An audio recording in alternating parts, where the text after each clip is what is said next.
উড়িষ্যায় বালেশ্বরের কাছে লাইনচ্যুত শালিমার চেন্নাই করমণ্ডল এক্সপ্রেস, কোনো রকমে রক্ষা পেয়েছে 3টি বগি।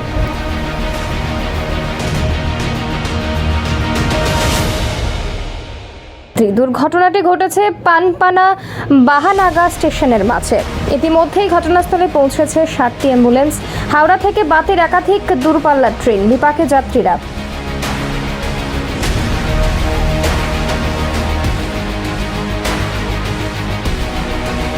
ইতিমধ্যেই ঘটনাস্থলে পৌঁছেছেন রেলমন্ত্রী অশ্বিনী বৈষ্ণব।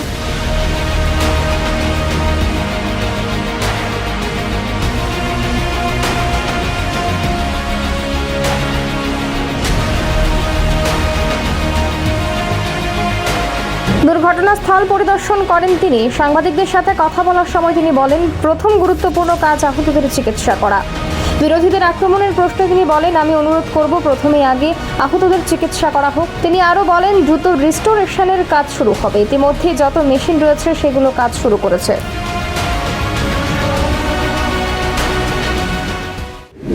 एक्सीडेंट है ये, और सभी दिवंगत आत्माओं के साथ हमारी प्रार्थना है। कल रात से कंटिन्यूअसली रेलवे, एनडीआरएफ, एसडीआरएफ और राज्य सरकार सभी मिलके रेस्क्यू का ऑपरेशन कर रहे हैं। कंप्लीट मोबिलाइजेशन किया गया है। इधर बालेश्वर की तरफ से, उधर भुवनेश्वर की तरफ से कंप्लीट मोबिलाइजेशन किया है। टाटानगर से सब जगह से मोबिलाइजेशन किया है, ताकि मैक्सिमम इस तरह की बड़ी ट्रेजेडी में जितना एफर्ट लगाया जाए उतना कम होता है। उन सभी परिवारों के साथ मेरी प्रार्थना है जिनके परिवार का मेंबर इस ट्रेजेडी में चले गए, और सभी जहां पर भी best possible health care facility होगी, चाहे कटक में, भुवनेश्वर में, एम्स में, इधर कलकत्ता में, कहीं पर भी जो बेस्ट पॉसिबल हेल्थ फैसिलिटी होगी वो दी जाएगी। कंपनसेशन का अमाउंट कल रात में रेलवे की तरफ से डिक्लेयर हो गया था। एक हाई लेवल कमेटी भी ऑलरेडी डिक्लेयर हो गई है, जो कि इस पूरे एक्सीडेंट में इंक्वायरी करेगी। कमिश्नर रेल सेफ्टी को भी बुलाया गया है, वो भी इंक्वायरी करेंगे और इस प्रॉब्लम के, इस एक्सीडेंट के रूट कॉज में जाएंगे। किस कारण से ये प्रॉब्लम हुई वो पूरा का पूरा टेक्निकल से और किस भी कारण से हुई हो वो समझा जाएगा। क्या कोई इंडिकेशन? परिवारों के मेंबर चले गए हैं, पहले उनके पास ठीक तरीके से पहुंचे। जो व्यक्ति आज घायल हुए हैं उन घायलों का इलाज हो, सबसे पहले वो फोकस रहना चाहिए। राजनीति बहुत हो रही है, विपक्ष की मांग कर रहे हैं, क्या कहना चाहेंगे उन्हें? मैं यही कहूंगा कि अभी सबसे पहला फोकस रखें रेस्क्यू पे और रिलीफ पे। तुरंत रेस्टोरेशन का काम तुरंत चालू होगा।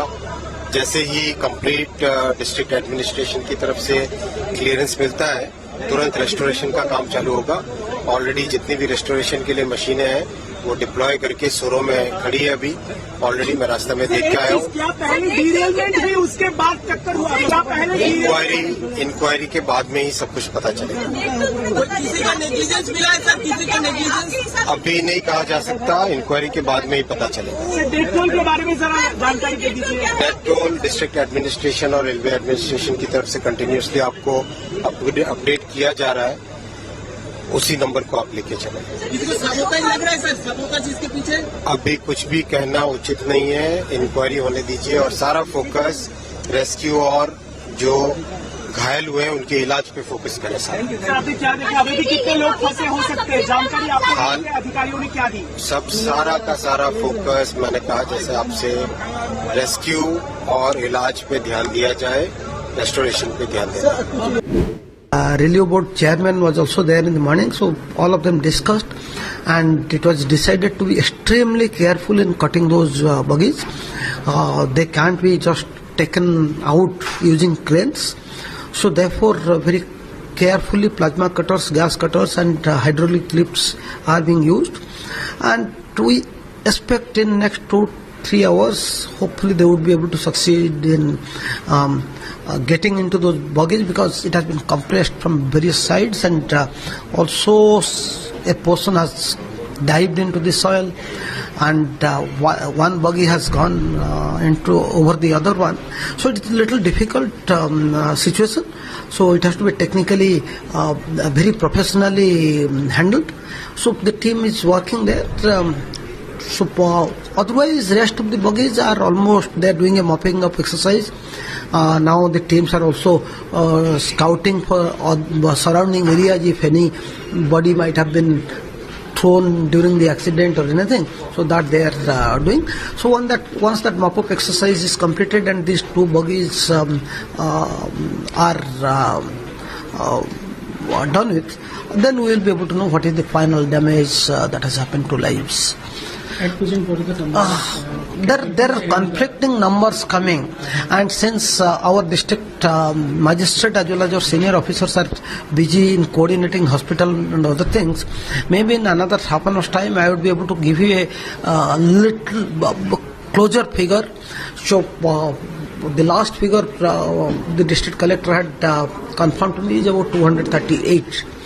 And some people said 270, some channels said 288, and I just got a call from Delhi-based journalist who says it is 300 plus. I said at least I don't have the information.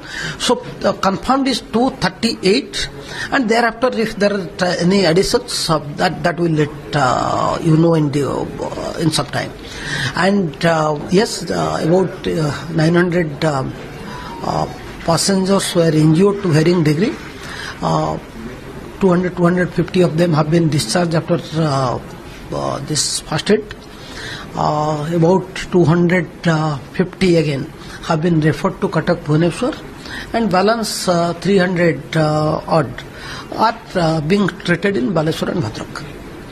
That's the current status. Any preliminary inquiry into what the cause of? See, first of all, cause of accident is a subject which is not within the state government's purview, and therefore we have not gone into it. And then again, this is not the time when one should go after the causes rather than looking into rescue and ensuring availability of health services to them. So that is yesterday even night when Honorable Chief Minister visited the State Control Room, had a detailed review, and that is what his advice was also. Don't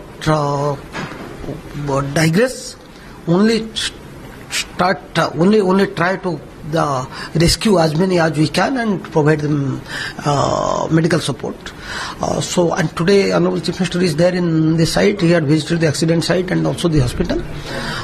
Similarly, Honorable Chief Minister of Tamil Nadu also had a video call with me and my colleagues.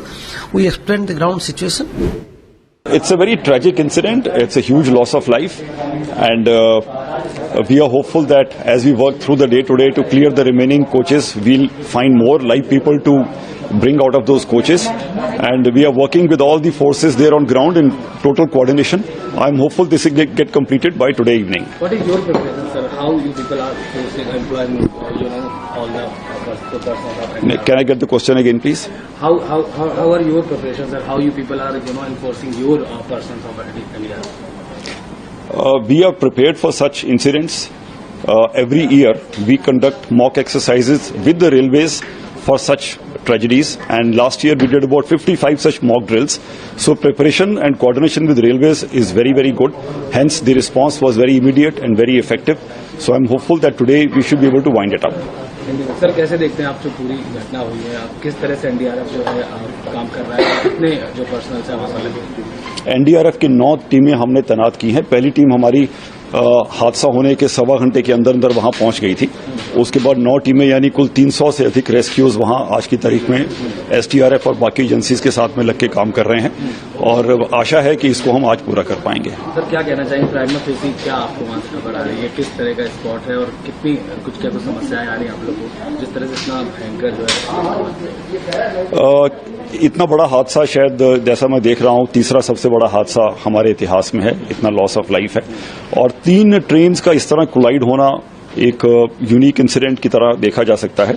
तो जिस force से trains आपस में collide की हैं उससे काफी coaches आपस में बहुत मैंगल्ड कंडीशन में बहुत आपस में क्रश हो गई हैं और उनको काट के अंदर जाना और लाइव विक्टिम को नुकसान ना हो उतनी तरतीब से और उतनी ध्यान से जाना, ये हमारे चैलेंजेस हैं ताकि हम किसी को जो जिंदा है अभी तक उसको जरूर जिंदा निकाल पाएं। सर, स्पॉट पे एनडीआरएफ में कई तरह के प्लान्स होते हैं, फिलहाल किस प्लान के तहत आप लोग काम कर रहे हैं और प्राइमा फेसी आपकी क्या प्रायोरिटी है? हम ट्राइज करते हैं कि किसको पहले मदद की जरूरत है, कौन सी बोगी में लाइव विक्टिम मिलने की ज्यादा पॉसिबिलिटी है। इंसिडेंट कमांडर वहां के कलेक्टर, रेवेन्यू अथॉरिटीज रहती हैं और जितनी एजेंसीज वहां पे आती हैं उनकी टास्किंग वो कर रहे हैं। तो शुरू से रात से ये अच्छा कोऑर्डिनेशन है और हमारा और ऑर्डरएफ का टास्क बड़ा डिलीनिएटेड है, क्लियर है। उसमें इस तरह हम प्लान करके आपस में मिलजुल के काम करते हैं। सौमिरन शेट्टी है, तो मेरा घर भद्रक बौंद में, मैं टाटा पावर बालेश्वर में जॉब कर रहा था। तो आज घर आने का टाइम कोरामंडल में 640 को ट्रेन पकड़ा बालेश्वर से, ठीक 6:55 का अंदर बायना स्टेशन में ऐसा कुछ आवाज़ आया। तो सोचा क्या, फिर इधर से पलटी हो गया, वो मालूम चला कि ट्रेन एक्सीडेंट हुआ। फिर जब एक्सीडेंट होने के बाद जब वो बॉगी रुका ना, फिर मैं पहले निकला, फिर मेरे साथ जो 3-4 आदमी थे उनको भी रेस्क्यू किया। फिर ऊपर आके मदद किया कि एक आदमी मेरे को पकड़ के नीचे लेके आया, पानी थोड़ा पिलाया, फिर गाड़ी में बैठ के मेडिकल लेके आया। नहीं वो तो पता नहीं है, लेकिन बहुत लोग तो है, मतलब 200 के आसपास घायल हो चुका है। एम्बुलेंस भी तुरंत आ गए थे और ये फायर स्टेशन भी वो भी लोग इन्फॉर्म किए थे, उन लोग भी आ गए। और मुझे ऐसा लगता है कि कल हमने दिन भर मीटिंग की, मैं था, मंत्री जी थे, 6 बजे तक मीटिंग चली और उसके बाद 7 बजे ये हादसा हुआ। हादसा होने के बाद हमारे मंत्री जी ओडिशा पहुंचे, घटनास्थल का जायजा लिया और रेस्क्यू ऑपरेशन शुरू किया। वहां पर एनडीआरएफ और सेना को बुलाया गया। स्थानीय प्रशासन और रेल प्रशासन भी मदद कर रहा है, स्थानीय लोग भी मदद कर रहे हैं और जो इंजर्ड है या जो मृत है उनको नजदीक जो भी हॉस्पिटल, फिर उड़ीसा में कटक हो, भुवनेश्वर हो, बालेश्वर हो, कलकत्ता हो, एम्स हो, उस हॉस्पिटल में एडमिट करने का काम चल रहा है और हमारी फर्स्ट प्रायोरिटी है कि इन लोगों को हॉस्पिटलाइज करना। सर, अभी तक घायलों के मृतकों के आंकड़े के विषय में क्या जानकारी है? ऐसा है, अभी रेस्क्यू ऑपरेशन चालू है और जो चैनल पे आंकड़े आ रहे हैं वो 233 मृत बता रहे और 800 लगभग इंजर्ड है। और जैसा ही ऑपरेशन खत्म हो जाएगा उसका फाइनल आंकड़ा आ सकता है, लेकिन अभी ऑपरेशन जारी है और सभी मदद कार्य वहां देने का काम रेल प्रशासन कर रहा है। सर, प्राथमिक कारण क्या पता लग पा रहे हैं एक्सीडेंट होने के, किस कारण से हादसा हुआ है? ये देखिए, ये मानवीय गलती से हुआ है या टेक्निकल कारण हुआ है, इसके लिए एक हाई लेवल कमेटी की भी घोषणा रेल प्रशासन ने कर दी है और हमारे कमिश्नर रेलवे के जो सेफ्टी देखते हैं उनको भी वहां बुलाया गया है। ये कमेटी जांच करेगी, तभी इसका पता चलेगा कि टेक्निकल कारण से हुआ है या मानवीय गलती से हुआ है।